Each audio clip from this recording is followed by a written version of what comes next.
As we were driving down to the center of the city, we heard rumors that a convoy of Qaddafi loyalists was trying to break out of the remaining stronghold. So that's what we've been investigating, is exactly what happened, how Qaddafi was killed, and whether he was killed in fighting or actually executed. We started getting a better picture of what happened to Qaddafi when we went to the scene of the battle today. We found 95 bodies still remaining there, Qaddafi loyalists who had been killed during the final gun battle. We also talked to some of the surviving members of the convoy in the hospital who had been gravely wounded.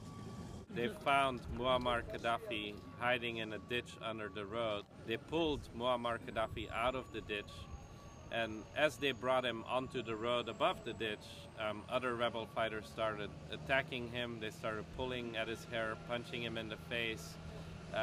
They were really enraged to see the person who has put so much suffering on them over the last 8 months finally captured. He was not mortally wounded when he was taken away from the place of his capture and when he left the city of Sirte. So something happened in between his capture and his departure from the city of Sirte and his arrival in Misrata dead.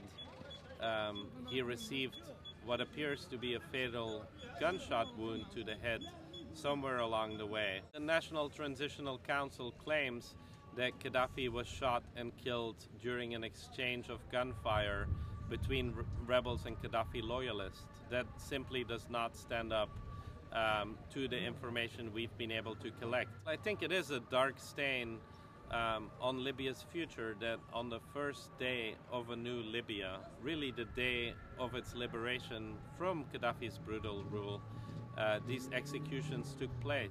Muammar Qaddafi had a lot of charges to answer, but he should have answered those charges in a courtroom, not on a street surrounded by rebel fighters who ended up killing him. Well, what happened around the death of Muammar Qaddafi is not just about the killing of Muammar Qaddafi.